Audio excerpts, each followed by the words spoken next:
My mom used my name to cash in disability checks and even told people my dad had died. When I found out, I cut her off completely. That was a year ago. Now she's calling me collect from jail, swearing she's got hidden money stashed somewhere if I just bail her out. She's never going to be normal, my stepdad said on the phone, calmly, like it was just a fact, not a judgment. Like I wasn't smart enough to hear it. See, I have mosaic Down syndrome. That means some of my cells have an extra chromosome, but not all. So I look like I have a disability, but mentally, I keep up just fine. Still, people assume, especially David. He never called me names. He didn't have to. He acted like I wasn't even there, like I was part of the furniture that came with the house. Teachers would tell him I was doing well. He'd nod, change the subject. When I won a school art contest, he shoved the award in a drawer while my half-sister's stick figure drawings went straight to the fridge. With Emma and Chloe, he was a different man. He read them bedtime stories with funny voices, helped with homework, praised their test scores to anyone who'd listen. My girls are sharp, he'd say. Not our girls. Never me. And Mom? She'd squeeze my shoulder and say things like, he means well. He just doesn't know how to connect with you. I'd heard it 100 times. I grew up thinking my real dad had died in a car crash when I was just 6 months old. Mom met David when I was 3, and he graciously took us both in.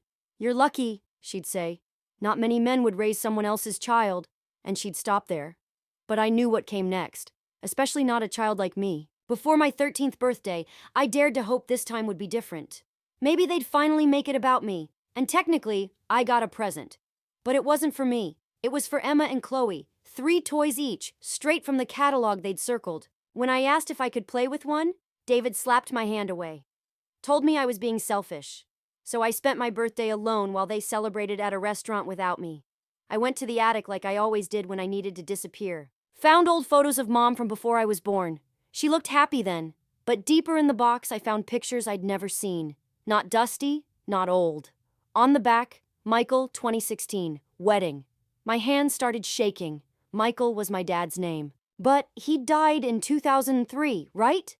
There were dozens more. Michael at Special Olympics events. Holding a certificate, Advocate of the Year, then letters, piles of them. All addressed to me.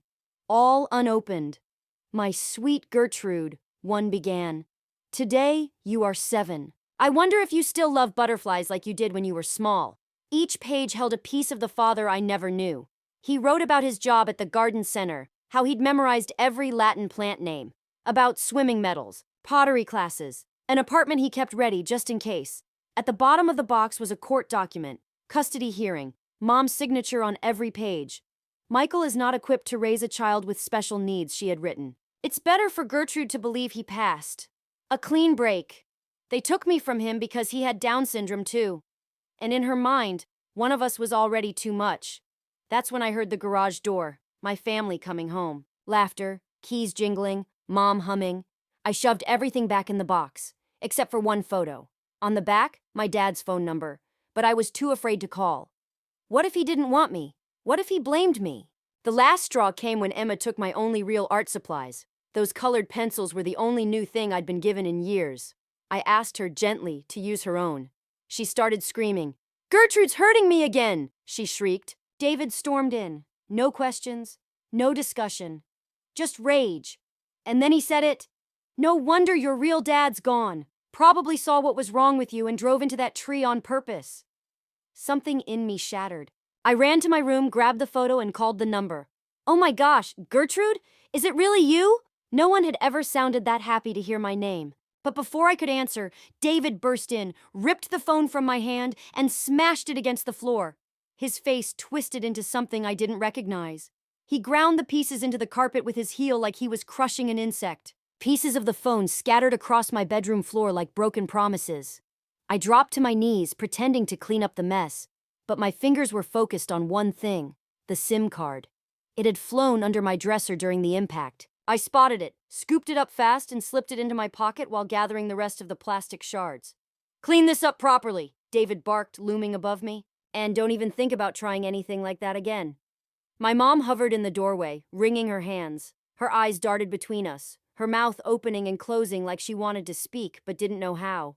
Emma peeked out from behind her, the faintest smirk tugging at the corners of her mouth. David, maybe we should... Mom began. Maybe we should, what? He snapped. Let her talk to strangers? You know how easily people like her can be manipulated.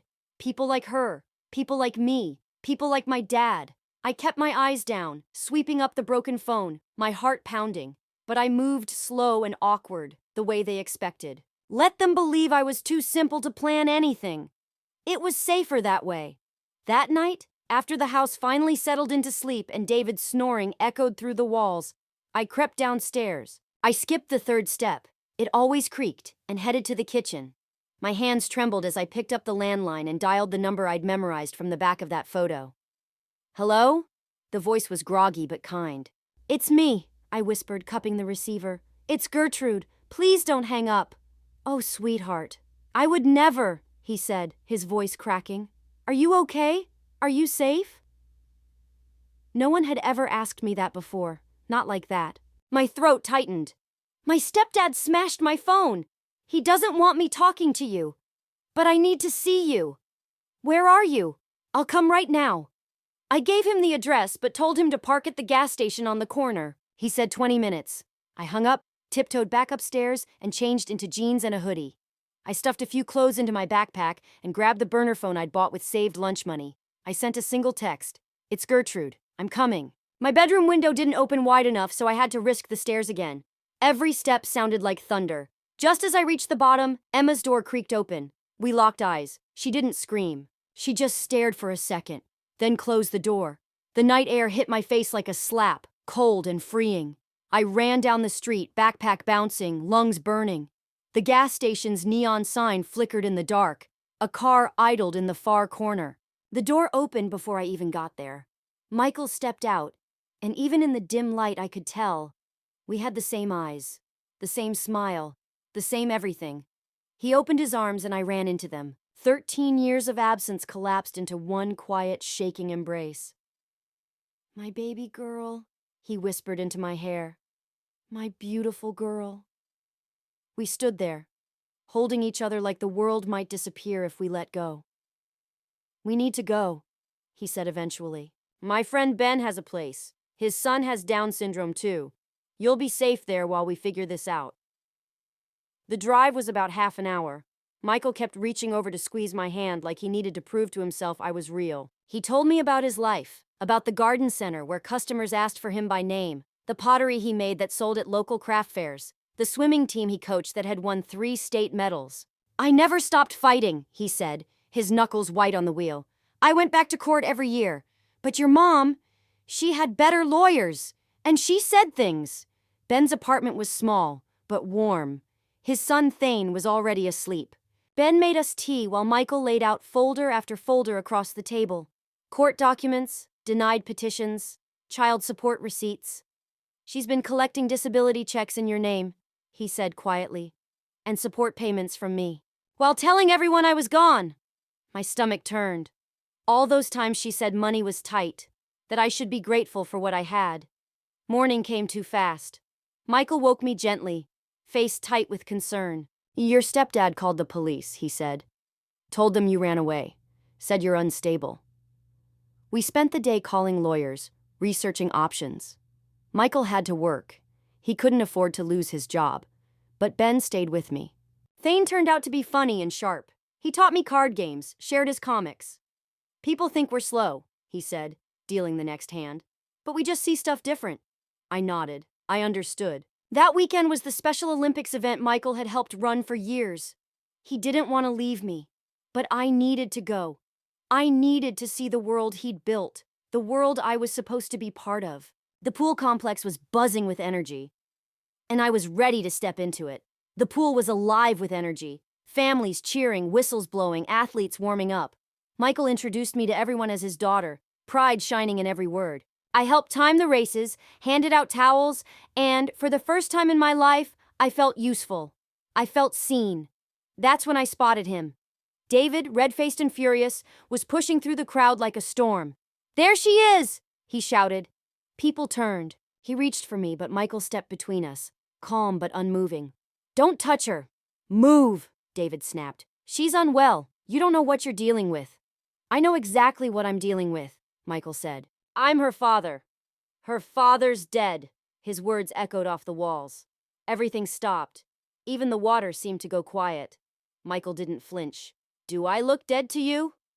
More people gathered. Some recognized him. The swim team, his team, quietly moved to stand between us and David. "She's a minor," David barked. "You're kidnapping her." "I'm protecting her." Then my mom arrived, Emma and Chloe in tow, dressed like they'd walked out of a photo shoot. Matching outfits, perfect curls, picture ready. She looked at me, her voice sugary and fake. "Sweetheart, we've been so worried. You're just confused, honey. This man is manipulating you." I stepped forward. "This man is my father, the one you said was gone." She didn't hesitate. "She's making things up. She's not well. She imagines things." Emma's phone buzzed. She looked at it and froze. "Not now, Emma," Mom said sharply.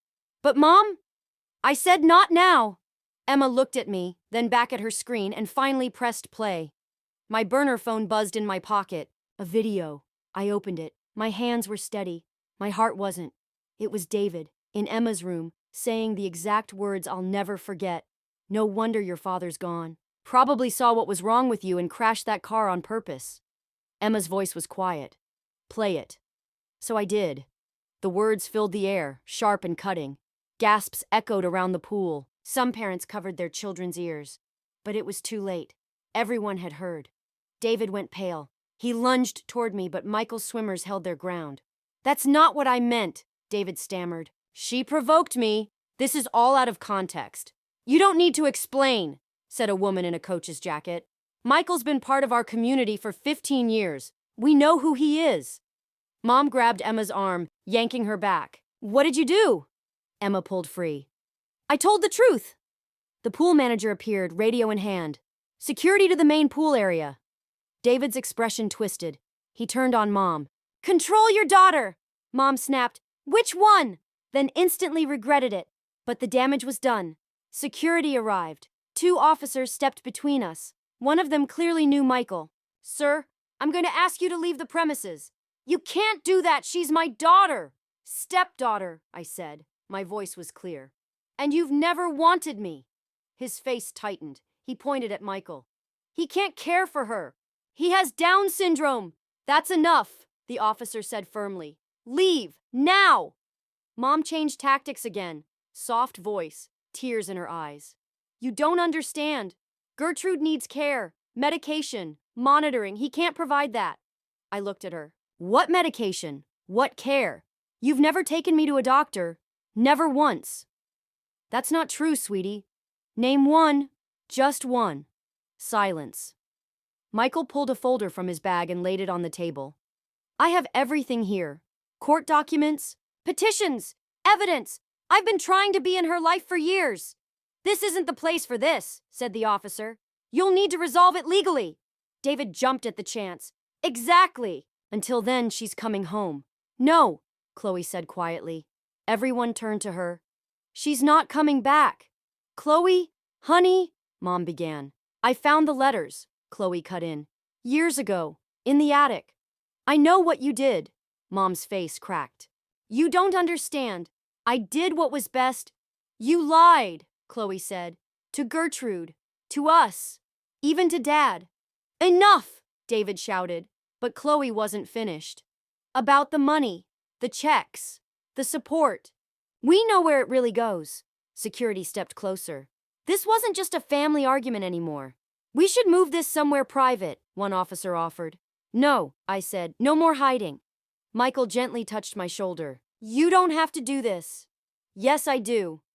I turned to the crowd, the coaches, the parents, the team. "My name is Gertrude. I have mosaic Down syndrome. And for 13 years, my mom told me my dad was dead. Because she didn't believe someone like him could be a good parent, all while cashing checks and taking money in my name. She took money in my name while treating me like I was broken. She stood by while my stepfather made me feel like I was nothing, and protected the daughters he actually wanted. "Gertrude, please," Mom pleaded. "Let's go home and talk about this." "That's not my home. It never was." David lunged again, one last desperate move. But Michael was faster. He didn't raise a hand, didn't shout, just stepped in front of me like a wall. And behind him, The swim team fell into place.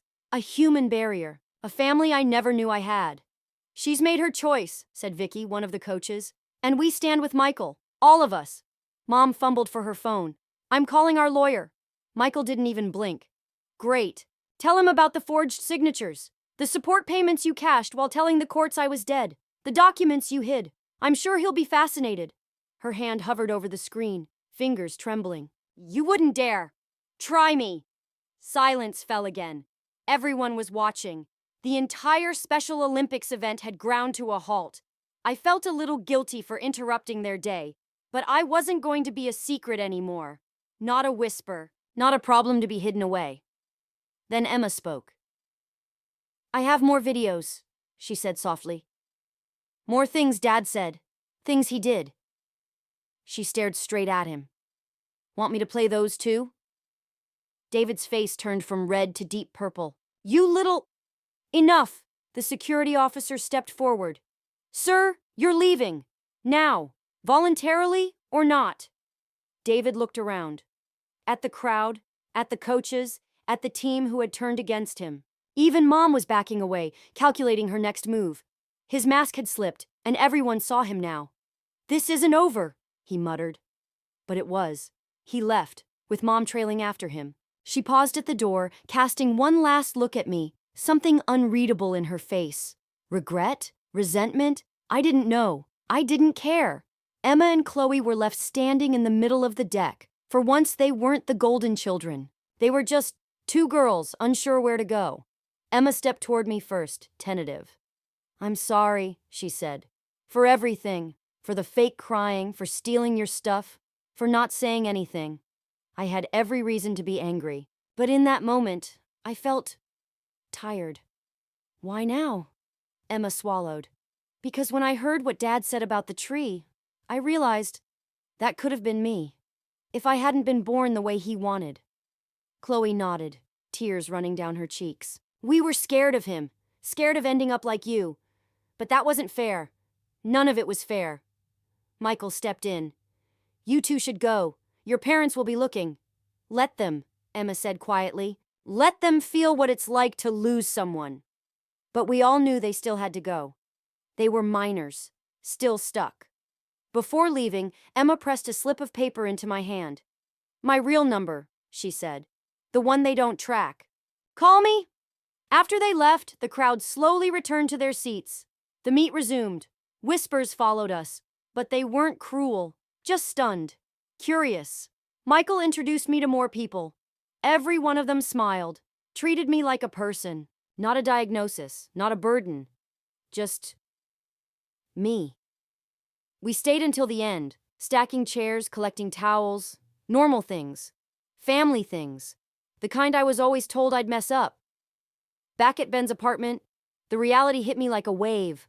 I'd run, exposed everything. There would be consequences. They'll come for me, I whispered, curled up on the couch. They'll make me go back. Not on my watch, Michael said. I've got 13 years of proof. 13 years they kept me away. Any judge who sees it will know the truth. But we both knew it wasn't that easy. Mom had money, a big house, a carefully crafted image. And Michael? He had an apartment, a job at a garden center, and a label most people misunderstood. The knock came at dinner. We froze. It wasn't the police. It was a woman in a business suit, holding a folder.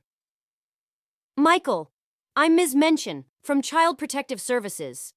We've received a report regarding Gertrude. May I come in? My stomach dropped. Of course Mom had called them, spinning her version, painting me as troubled and Michael as incapable, but Mention surprised me.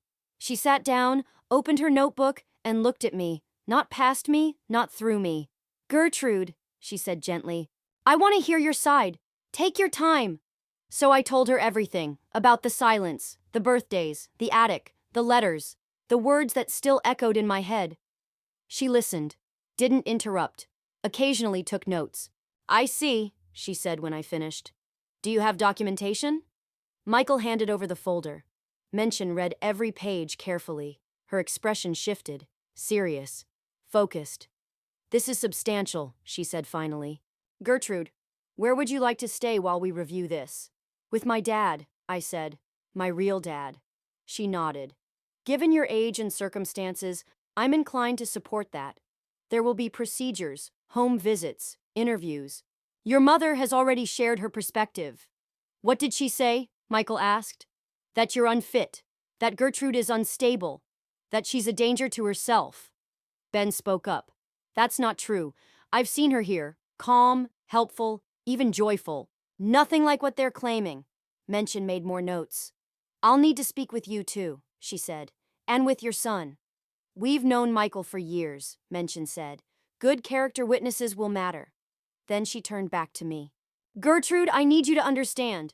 Your mother is pushing hard for your immediate return. She's claiming abandonment, saying Michael took you without consent. This could get legally complicated. I have the video, I said, pulling out my phone. Emma sent it to me, the one of David. She watched it carefully, her expression unreadable. May I keep a copy? I forwarded it to her. She stood, gathering her folder. For now, you can stay here. But you'll need to attend school, maintain structure. Any signs of skipping or trouble and the court may side with your mother. Do you understand? I nodded, feeling the weight of it all. School. I hadn't even thought about that. After she left, the apartment suddenly felt smaller, tighter, heavier. I sat quietly for a moment before whispering, maybe I should go back. I don't want to cause more problems. Michael knelt in front of me and took my hands. You're not a problem. You're my daughter. And I've waited 13 years to say that face to face. That night I slept on Ben's couch. And it was the first time in years I truly slept. No footsteps outside my door. No raised voices through the walls. No need to hide who I was. The next morning came fast. Michael couldn't leave me alone. CPS would follow up, so I went with him to work.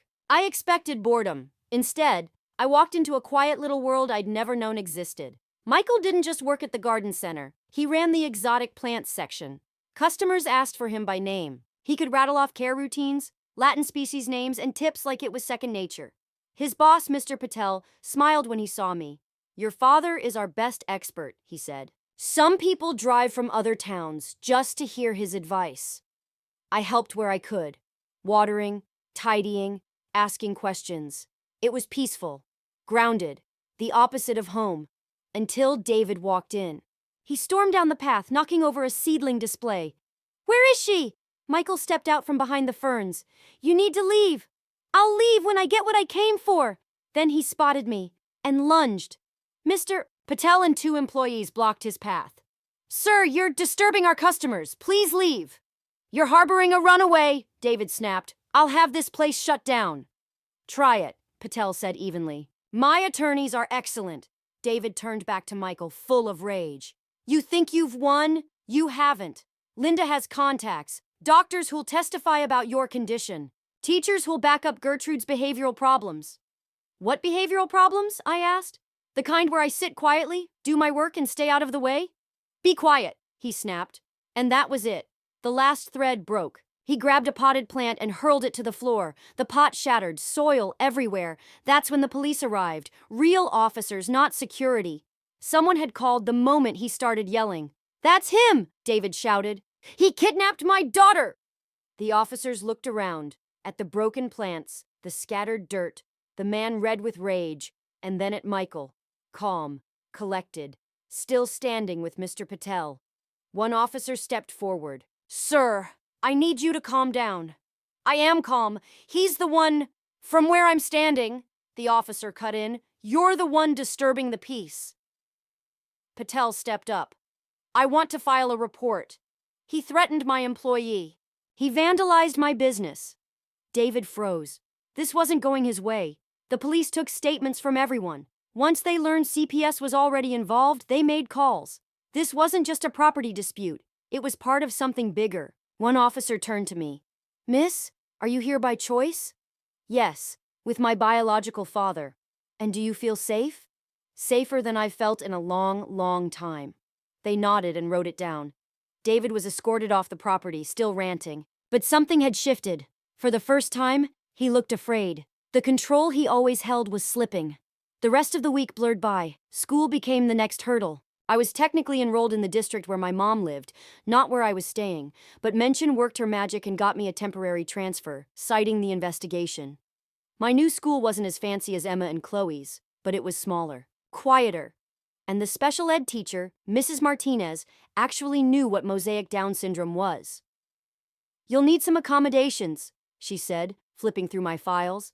"But nothing like what's in these reports. These evaluations don't match the student I'm seeing."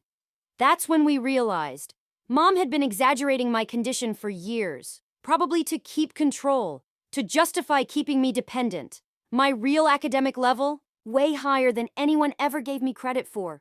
Emma kept texting, updates from the chaos. After the incident at the garden center, David had moved into a hotel. Mom was scrambling, desperate to keep her image intact as the perfect, put-together parent. But the cracks were finally showing. Emma texted me late one night. 3 lawyers. Dad's furious about the cost. They're fighting every day.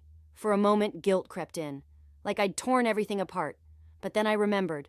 This was never a real family. Not in the ways that counted.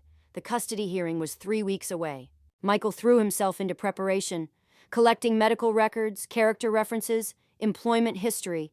His swim team stepped up, offering statements, encouragement, everything they could. Mom didn't back down. She didn't throw scenes like David. She played a quieter game. She started showing up at the garden center, not saying much, just watching. Sometimes she'd approach customers, spinning emotional tales about her stolen daughter. Mr. Patel installed cameras and adjusted Michael's hours. The community closed ranks. No one bought her version, then became like a brother to me. We did homework together, played cards, watched movies. He helped me see my extra chromosome not as a flaw, but a difference. Like having green eyes instead of brown. "People think we're limited," he said, dealing me a losing hand. "But everyone's got limits. Ours are just different." Then came the first supervised visit with Mom. A neutral location, a social worker present. She showed up perfectly styled, like she was interviewing for a job, not visiting her daughter. "Gertrude," she said, reaching for my hands. I let her take them, felt nothing. "I've missed you so much." "Have you?" I asked. She faltered. "Of course I have. You're my baby." "Then why did you tell me my dad was dead?" She glanced toward the social worker, calculating. "I was scared. I made mistakes. I was trying to protect you. Michael couldn't give you what you needed." "Like what?" I asked. "Love? Safety? Because he seems to be doing fine with those." Her grip tightened. "You don't understand the sacrifices I made, the life I built for us. David gave us stability." "No," I said. "David gave you what you wanted. 2 daughters who fit your image, and a check every month for the one who didn't." For a moment, the mask cracked. I saw the real Linda, tired, bitter, trapped in the story she created. "I did the best I could," she whispered.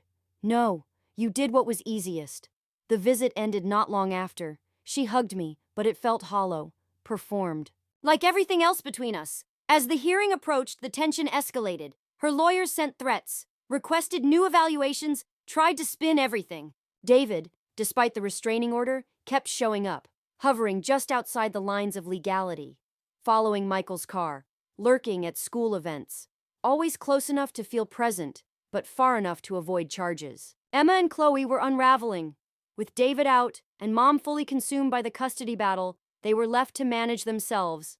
Emma took the lead, getting Chloe to school, feeding her, helping with homework. But they were still just kids. "We might have to move," Emma texted. "Mom can't afford the house without Dad, and the lawyers are bleeding her dry." I felt that old guilt creeping in again, but Michael reminded me gently, "You didn't cause this. You just stopped pretending it wasn't happening." The swim team organized a fundraiser to help with legal fees. Garden center customers donated. Even teachers at my new school contributed. People who had known me for only weeks, but saw the truth. It wasn't enough to match Mom's resources, but it was something. And it felt like hope. Then, 3 days before the hearing, everything changed. Chloe called me, her voice shaking. "She's gone," she sobbed. "Mom's gone." My heart stopped. "What do you mean?" "She left a note, took her jewelry, said she couldn't do this anymore." Emma grabbed the phone. "She just left. We don't know what to do. Should we call someone?" "Dad's not answering." I looked at Michael. He was already grabbing his keys. "Don't call anyone yet," I told them. Just lock the doors. We're coming. The drive back to my old neighborhood felt surreal. Everything looked the same, but nothing was. The lawn was unkempt. Mail spilled from the box. Emma and Chloe were curled up on the couch, still in their school uniforms. The note was short. I need time to think. David knows what to do. Take care of each other. She abandoned us, Chloe whispered. Michael immediately called Mention and explained everything. Within an hour, the house was full of social workers and police. David was found at his hotel, intoxicated, uncooperative, completely incapable of caring for anyone. What happens now? Emma asked, clutching my hand. Mention looked exhausted, but determined. We'll have to place you temporarily while we sort this out. Do you have any other family? Mom's parents are in Florida. We haven't seen them in years. Dad's family, they cut ties after the divorce. I looked at Michael. He was already one step ahead. They could stay with us, he said. If that's allowed? Mention hesitated. That's unconventional. You're in an active custody case. Please, Emma said. We want to stay together. We want to be near Gertrude. It took hours of paperwork and endless phone calls, but finally, Mention approved a temporary arrangement. Emma and Chloe would stay with Ben and Thon, with Michael as the supervising adult. It wasn't perfect, but it kept us together. That night, crammed into Ben's small apartment, we were a strange little family. Pieces from broken homes trying to build something new. Emma and Chloe were still processing the shock. Van tried to lift their spirits with comics. Ben kept the tea flowing. Michael sat quietly, watching it all. I turned to him. I'm sorry, I whispered. You didn't ask for all this. He pulled me close. Yes, I did, he said. I asked for you. For you, Michael had said. Everything else we'll figure out. And we did. With Mom gone and David tangled in his own legal mess, the custody hearing was indefinitely postponed. There was no one left to contest Michael's rights.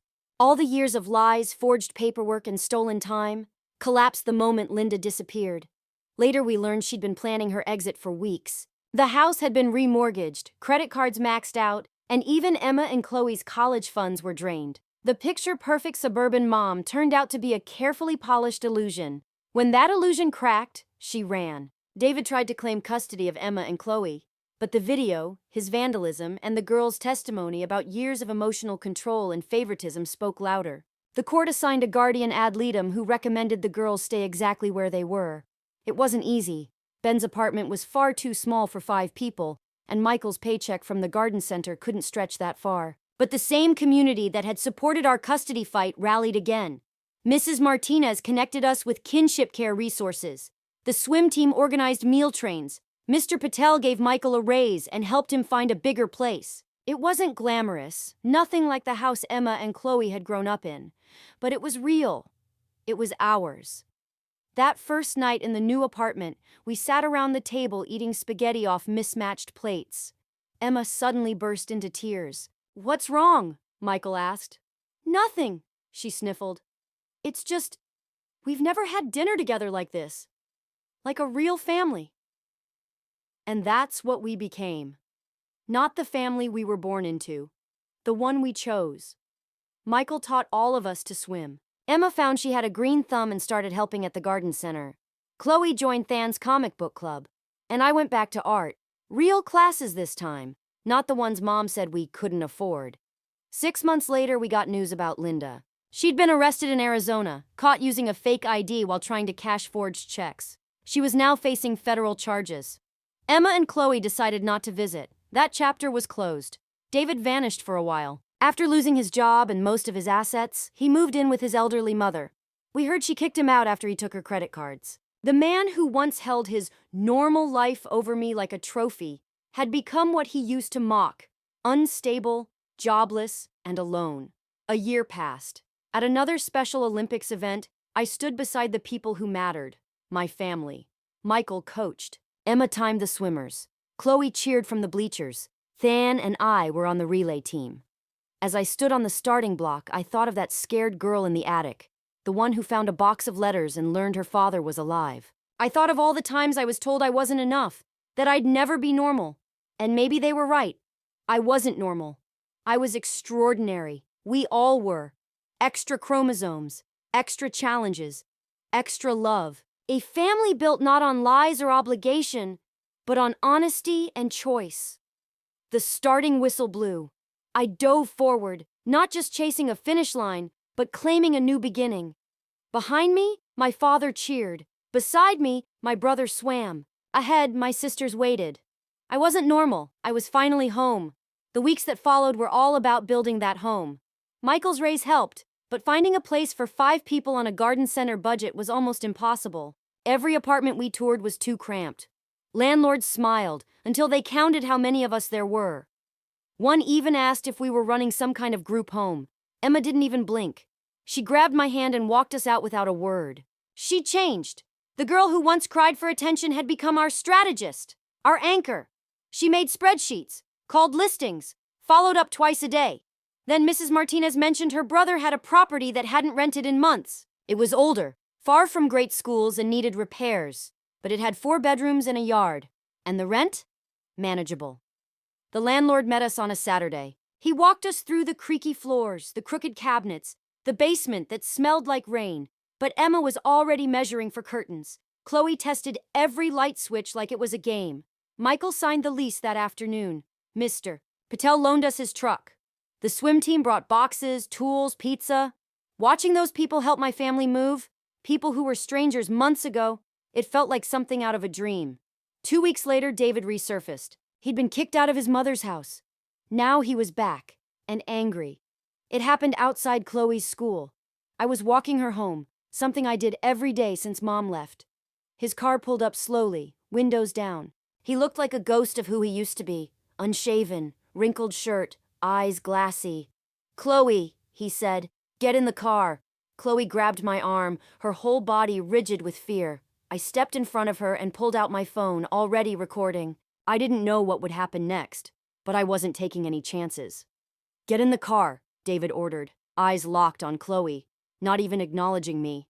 "Your mother's lawyer needs to see you." Chloe didn't move. Her voice came out small but steady. "Mom's in jail. She doesn't have a lawyer anymore." David's face twisted. He flung the door open, but I pushed Chloe behind me and dialed 911. Before he could step out, a police cruiser rounded the corner. Pure luck. Just routine patrol. But the officer recognized David's car thanks to the restraining order alert. David saw the cruiser. His face changed. He slammed the door, threw the car into gear, and peeled away from the curb. The officer turned on the lights and followed. Chloe and I stood on the sidewalk, her shaking against my shoulder, watching that part of our old life vanish into flashing red and blue. That night, Emma made us install location trackers on our phones. She checked the locks 3 times before bed. She printed David's photo and taped it by the door. For Than, for herself, for us. Her childhood had ended the moment Mom walked out. What was left was a sharp-edged version of adulthood built on fear and determination. School became both our refuge and our biggest challenge. My new teachers understood mosaic Down syndrome, but years of being limited by Mom's narrative had left gaps I had to fill. I spent hours catching up, relearning things I should have already known, discovering strengths I never realized I had. Emma threw herself into school with tunnel vision. She'd always been smart, but now, she studied like survival depended on it. "College scholarships are my only way out," she said. "Straight A's, even if it kills me." Chloe struggled more. She'd been David's favorite, the one who was shielded from consequences. Now she had to budget, do chores, wear hand-me-downs. At first, she pouted, complained about the cereal or the clothes. Then she'd pause, remember, and shift. Than became our bridge between what we'd known and what we were learning. He'd never experienced anything but love and advocacy. His parents fought for him the way Michael had tried to fight for me. Watching Than move through life with confidence reminded us what we'd missed, and what we were building now. But it wasn't easy. Michael's raise helped, but one income, 3 teenagers, and the cost of simply living meant constant tension. We felt every dollar. Emma got a part-time job at a bookstore. I started selling small art prints online. Nothing fancy, but enough to matter. Chloe babysat for neighbors and began learning responsibility and independence in equal measure. We created a rhythm that would have horrified our old life. Tuesday nights were for clipping coupons. Saturdays meant garage sales and thrift stores. Emma learned to cut hair from YouTube. I mended clothes with sewing skills I picked up in therapy, sessions Mom once called a waste of time. But the pool remained our constant. Michael coached 3 evenings a week and we went, even when we didn't feel like it. Emma discovered she was amazing with kids. Chloe made friends. I kept improving my race times, actually competitive now that I wasn't dragging Mom's limitations behind me. 3 months after Mom's arrest, a letter arrived, addressed to Emma, forwarded through her lawyer. Emma stared at it a long time, then slid it across the table to Michael. "I can't," she whispered. Someone else read it. Michael opened it carefully. His expression didn't change, but his knuckles turned white. He looked at each of us. "She wants you to testify for her," he said. "Claims she's sick, that she needs help, not prison. Says she's changed." Emma laughed, a sound sharp and cold. "Changed? Sure she has." "There's more," Michael said. "She claims to have hidden money, says she saved some, and she'll tell us where it is. If you help her." Silence. We all knew what that money could mean. Emma's tuition, Chloe's braces, new shoes that actually fit, a little relief. But I shook my head. "Whatever she's offering, there's always a catch. There always is." Emma nodded slowly. "Gertrude's right. We've come this far without her help. We don't need her strings now." Chloe looked down, thought for a moment, then quietly added, "Let's not go back, not even a little." And just like that, we chose forward. She looked uncertain, but didn't argue. Michael tucked the letter into a drawer. We never wrote back. David's final appearance came weeks later, in a grocery store. I was comparing prices on pasta sauce, just another normal day in this new life. When he turned the corner, we both froze. He looked smaller, deflated, not the monster from my childhood, just a tired man in a wrinkled shirt pushing a half-empty cart of frozen dinners. He opened his mouth like he might say something, but didn't. He turned around and walked away. I stood there, shaking, the pasta sauce still in my hand. An employee asked if I was okay. I nodded, paid, and drove home slowly. Michael called the police to log the encounter, just in case. The real turning point came on a Thursday, Emma's acceptance letter. A full scholarship to the State University's engineering program. She'd applied to a dozen schools, but only told us about the ones we could maybe afford. Even with aid, the others felt like a fantasy, she admitted. She cried when she read it, not the theatrical tears from her childhood.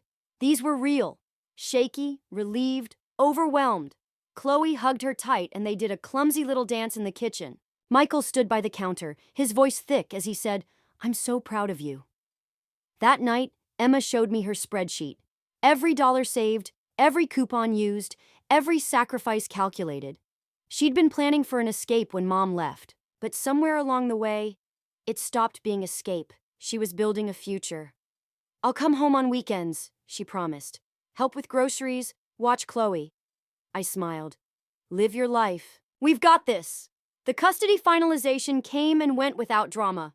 With Linda in jail and David's rights officially revoked, Michael's adoption of me was swift. The judge asked a few questions, signed the papers, and just like that, the man I was told had died became my legal father.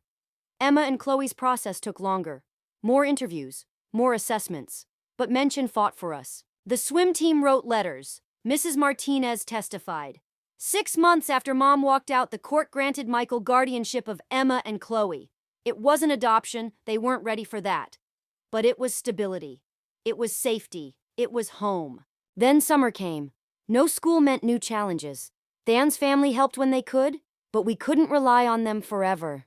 Emma started working full-time at the bookstore. I picked up shifts at the garden center, learning to identify plants by their Latin names, connecting to the part of Michael's world I'd never understood before. Chloe spent days at camps when we could afford it, and at the library when we couldn't. She'd grown quieter, more reflective, processing things in her own way. Michael found a counselor who worked on a sliding scale. Slowly, Chloe opened up. About the fear, the pressure, the burden of being the perfect one. The Special Olympics regional meet marked 1 year since everything changed, since the attic, the letters, the truth. This time, we arrived as a team. Michael coaching, Emma and Chloe volunteering, Dan and I competing. My race was the 100-meter freestyle. I'd trained hard. Michael had adjusted my strokes, helped build my endurance. But when I stepped onto that starting block, I wasn't thinking about winning. I thought about the girl in the attic. The one who thought she was broken. The one who believed every lie told to her. The whistle blew. I dove. The water muffled the world. All I heard was my breath, my heartbeat, my body moving through resistance. When I touched the wall and surfaced, I saw Michael waiting, smiling so hard it looked like his face might crack. Third place. My best time ever. Emma wrapped me in a towel. Chloe bounced beside me laughing, soaking wet from high fives. Then she pointed up into the stands. Mrs. Martinez was there with her family. Mr. Patel had closed the garden center early just to come. Ben took photos from every angle. The swim team cheered like I'd won gold. This patchwork community we'd built, one piece at a time, stood and celebrated like we were theirs. And we were. That night, we went to the pizza place with the good coupons. We didn't have much, but we had enough. Emma talked about her engineering orientation. Chloe showed off her new drawings. Then she challenged us all to arcade games. Michael sat back, watching us, an expression on his face I'd come to recognize. Not sorrow for the lost years, but gratitude for what we'd built. When the bill came, it included fortune cookies. Mine read, "Home is not where you are from, it is where you belong." I looked around the table, at Michael, who fought 13 years just to know me, at Emma and Chloe, who chose truth over comfort, at Thon, who showed us that being different never meant being less. We weren't the family anyone expected. We were something stronger. We were home.